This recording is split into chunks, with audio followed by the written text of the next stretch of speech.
So we expect IT services market to expand by approximately 6.9% CAGR over the next 5 years to $2.1 trillion in 2030 from $1.6 trillion in 2025.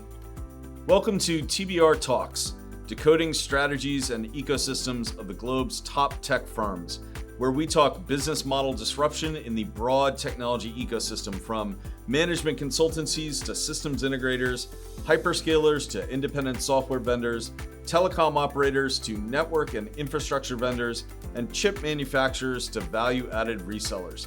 We'll be answering some of the key intelligence questions we've heard from executives and business unit leaders among the leading professional IT services and telecom vendors.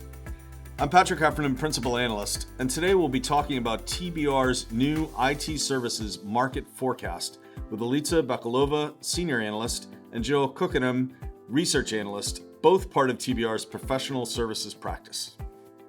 All right, Jill and Elitsa, welcome to TBR Talks, Season 5, and we've got something new this year, some research that we've just released, a market forecast for IT services. We have never done market forecast before in the IT services and professional services space for a whole host of reasons, but those don't matter anymore.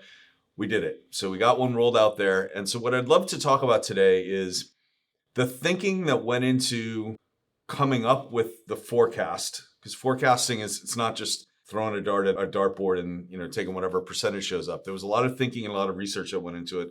I want to talk about some of the scenarios and why we did scenarios, and then talk about, of course, specific companies, because we're TBR, that's what we do. So Elitsa, maybe if you could lead us off and just talk through your thinking, your research, your approach to doing a market forecast for IT services. Yeah, so this is our first IT services market forecast. So, we initiated the process from scratch. And our initial lever for designing and creating this market forecast was to gather all the knowledge and understanding of IT services companies within TBR.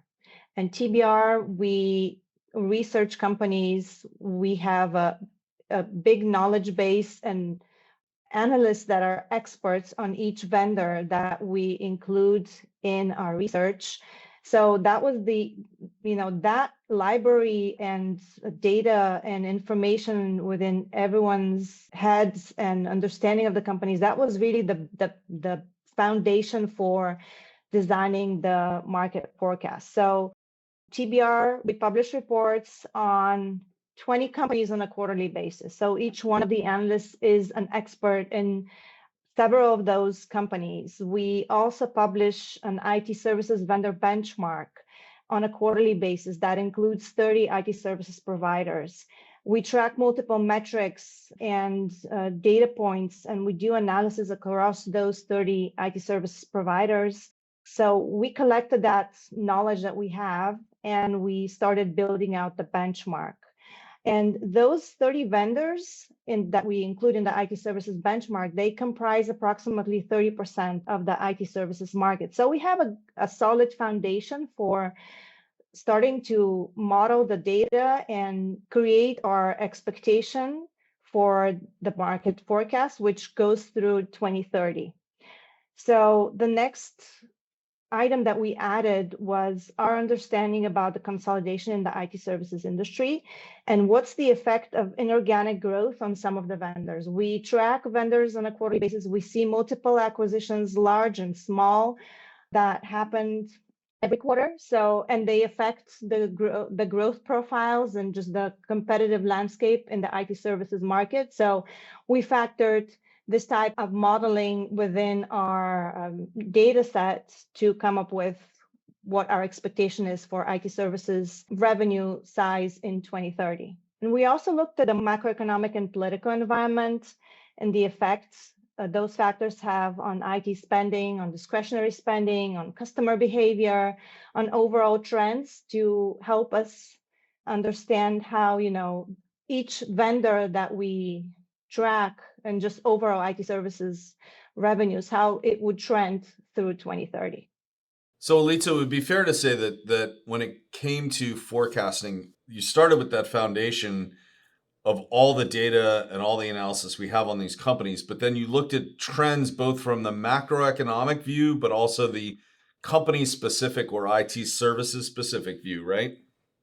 That's correct. Yes. We use multiple points of view. We use the vendor view and our knowledge and what we hear from each vendor saying about their growth outlook projections in the next few years, and also external factors such as the macroeconomic and political environment, which is a very significant factor. And we've seen that over the past few years, negatively affecting discretionary spending and just buyer behavior.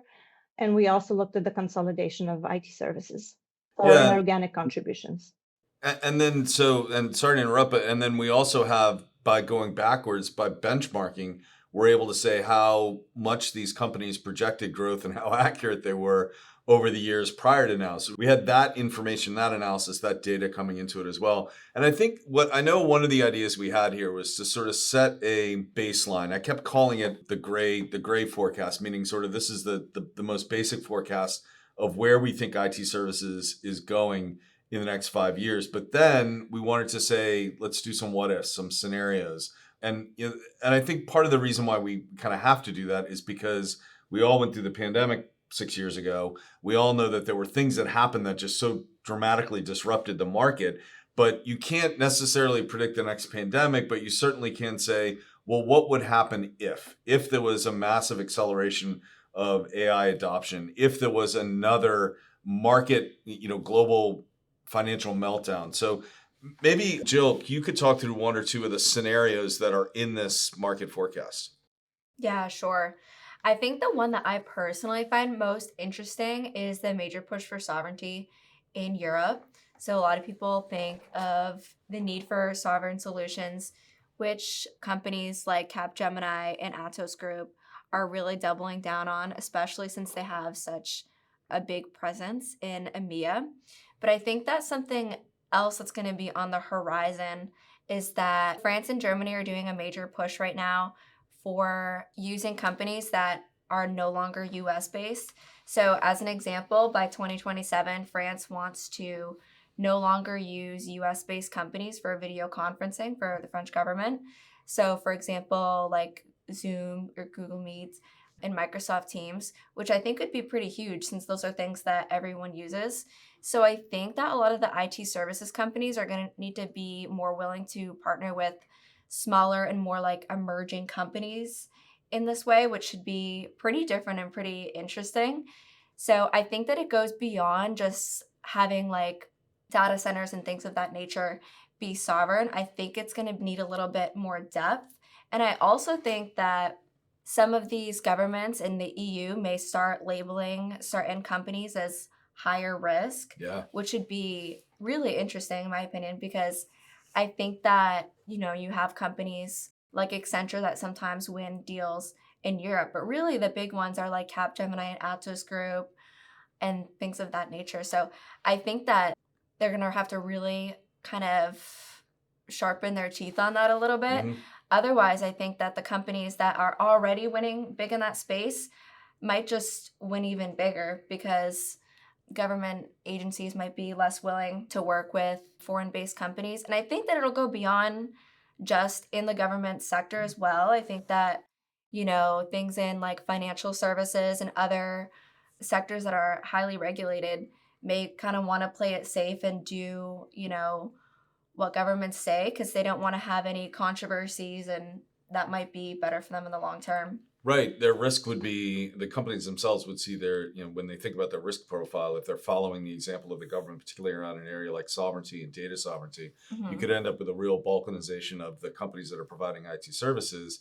And most of the time, while that's better for the clients because they're getting a better price or they're getting more options, overall it would sort of depress the market take market share away from some of the big companies we cover. So it would certainly Totally. alter what the forecast looks like. Elitsa, how about you? What's a scenario that could make a real difference in the next 5 years?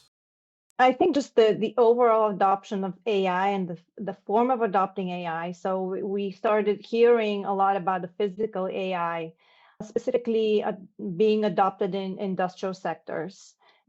Driving new opportunities around IT services in manufacturing, automotive, supply chain, through automation, through IoT, and data-driven operations. So this is really something that's emerging, and it will be beneficial for vendors, or specifically IT services providers, that have developed their digital engineering capabilities. So, for example, robotics capabilities, digital twins, real-time monitoring, and vendors with such capabilities are becoming more open to working with clients and capturing growth in heavy industries. And we know that heavy industries right now are under pressure, especially in Europe. Manufacturing and automotive are big contributors for multiple IT services providers, especially in Europe. And supply chain disruptions are causing challenges for growth, especially in automotive sector, which has been struggling globally. So the vendors that have developed those digital engineering capabilities, they're not a whole lot, but there are companies like Accenture and Capgemini and some of the India-centric providers that have established expertise around engineering services. So that's something that's going to drive more opportunities, specifically in physical AI use case adoptions for the industrial sector. Yeah, and I think if you look back to sort of 2017 to 2019, there was a lot of hype and a lot of excitement around IoT, around digital twin, around blockchain, but there was sort of this idea of smart cities, of smart ports, of actually bringing so much more IT to the manufacturing space, to the sort of hard physical environment. And the challenge at that time was, of course, connectivity and connectivity plus data. So we fast forward to now, and what we realize now is that AI was actually the other missing piece. And so when you add greater connectivity, greater data management, and greater AI to you, there is this huge opportunity for IT and IT services to really explode in the physical AI space, as they call it, or just in the physical space of like actually making IT more important to what's happening in a factory, in a port, in a smart city, in all those different physical environments. So, and of course, that would then accelerate growth as well across IT services. So, Elitsa, you mentioned Accenture and Capgemini, and Jill, you mentioned Atos. So, Elitsa, you go first. What's a company you think in the current market forecast is most likely to, I'll let you go, either exceed or lag behind the overall trend? So I'm going to go with Capgemini, because it's a company that's going to grow in line with our expectation of the overall market, IT services market growth. So we expect IT services market to expand by approximately 6.9% CAGR over the next 5 years to $2.1 trillion in 2030, from $1.6 trillion in 2025. And Capgemini is going to grow in our estimations about 6.3% CAGR through 2030. So it's pretty much close to the overall IT services growth. And it's because this company has been investing in developing its portfolio in line with demand trends and making some, strategically important acquisitions historically. For example, I talked about digital engineering. Capgemini acquired Ultron several years ago to increase its product engineering capabilities. And now recently it acquired WNS to add AI-enabled intelligent operations capabilities and to strengthen the business process services portfolio. So, adding more AI and specifically agentic AI in business process services, which is a heavily labor-intensive capability. So it's been making a very concerted and logical additions to its portfolio to drive growth in line with market and our expectations.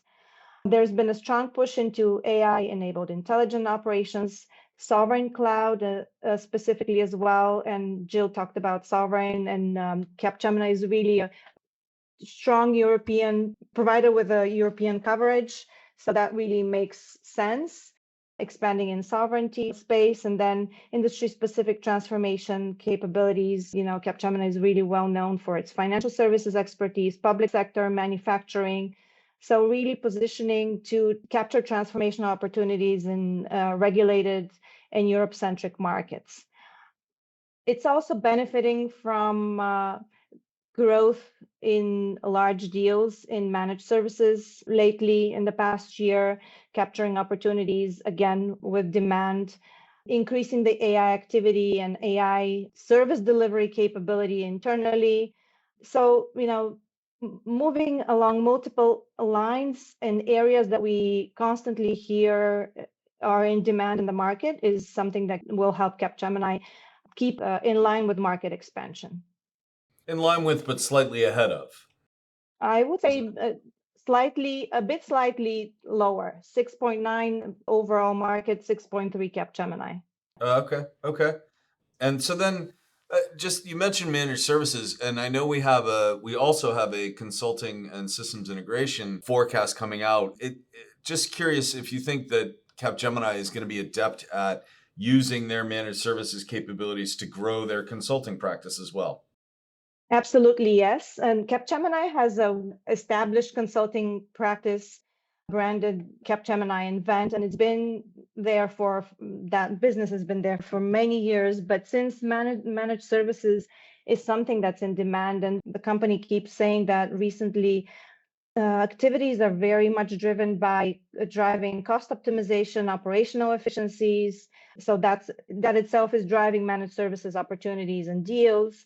But then, AI is kicking in, regulatory changes within, specific countries are kicking in. So this is definitely driving a lot of opportunities for consulting to come together with managed services opportunities. Yeah, it's definitely a change in the way that the sort of the traditional consulting tip of the spear. So, Jill, how about you? What's the company that stands out for you as either going to accelerate above the forecast or perhaps lag? So I think I want to talk about IBM Consulting. We specifically contrast these two in the market forecast, and I think that was something that was really interesting for the both of us to write on.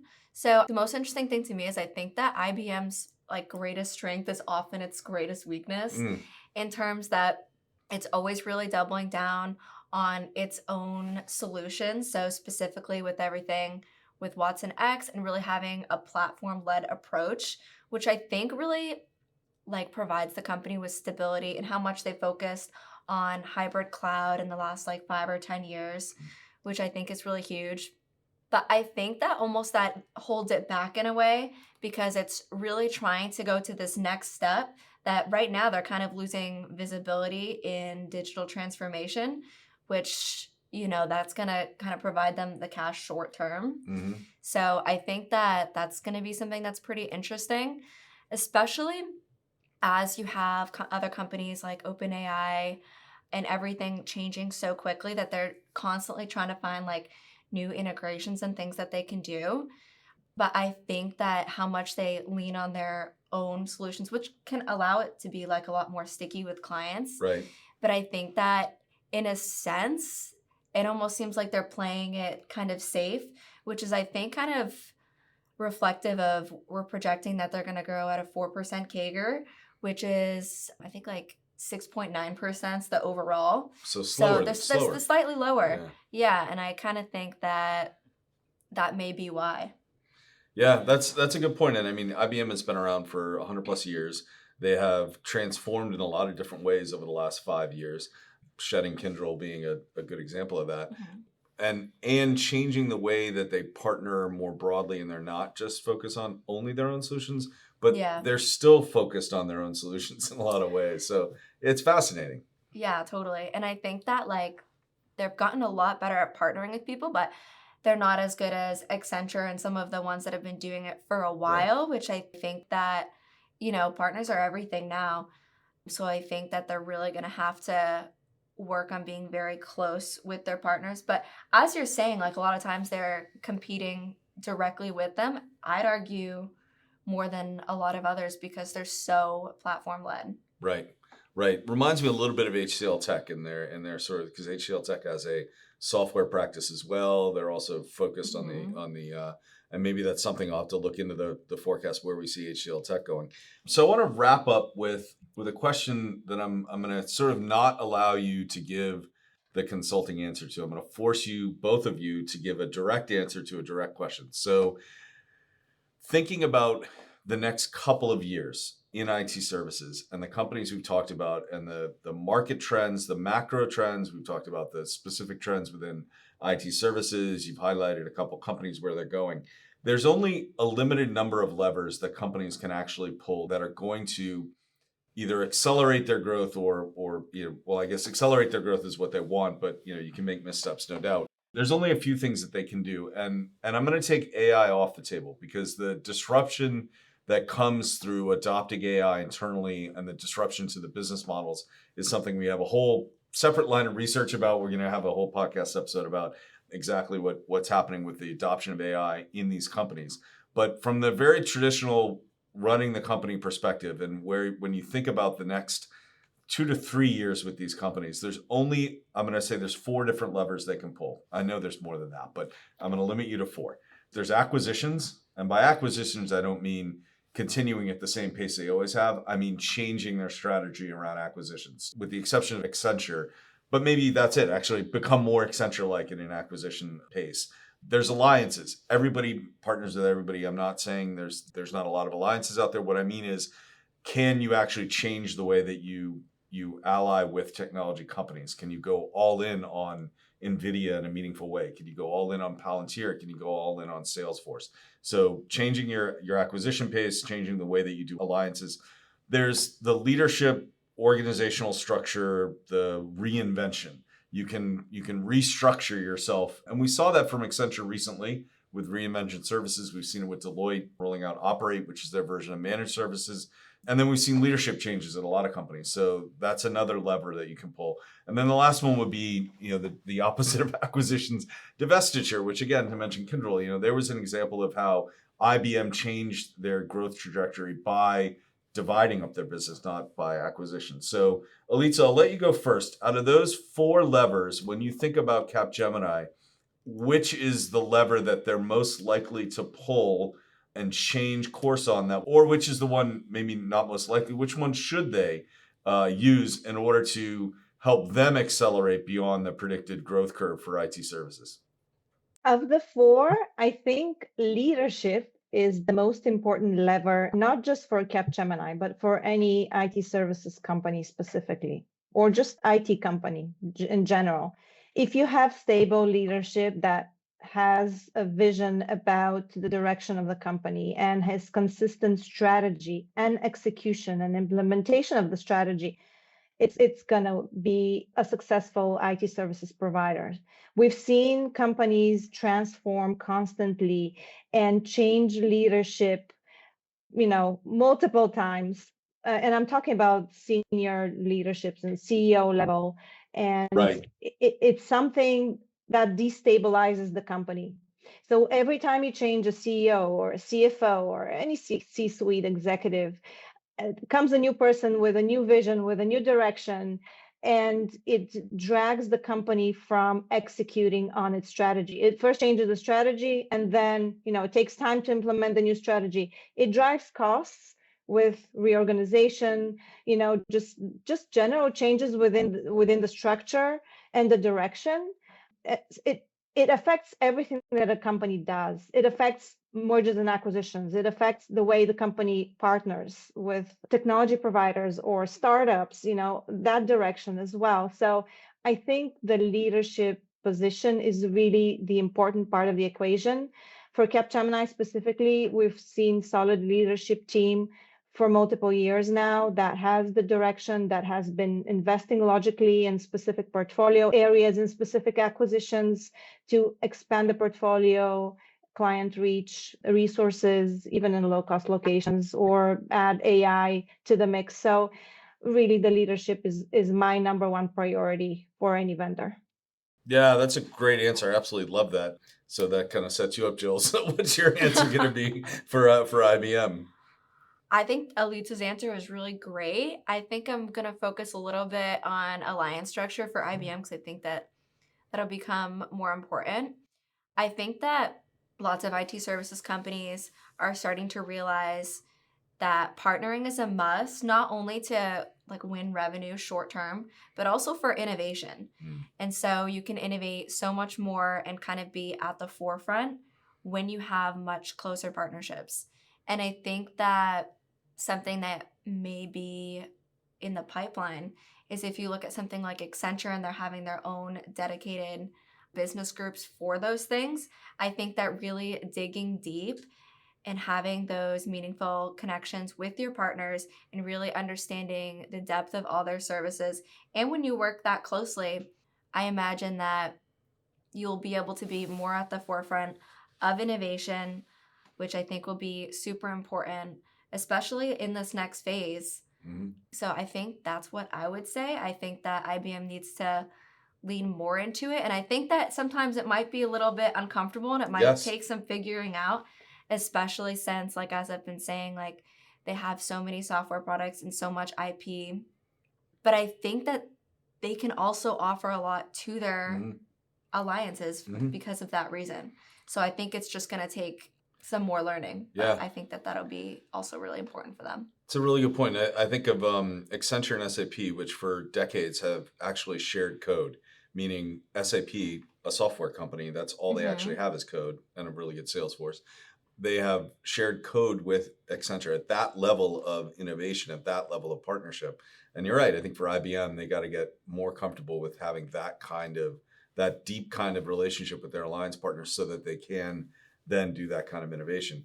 And that comes back to Elitsa's point, because you don't get that kind of alliance partnership without leadership that is sustained, committed, all in on it. So excellent. Elitsa and Jill, thank you so much for coming in. This has been really good. I know we're going to get a lot of feedback on this market forecast. We already have, to indicate, whether people think we're right or wrong. And in a year from now, we're going to revise this market forecast and we'll be back to have the same conversation. Thank you both very, very much.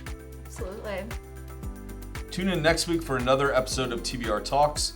Don't forget to send us your key intelligence questions on business strategy, ecosystems, and management consulting through the form in the show notes below.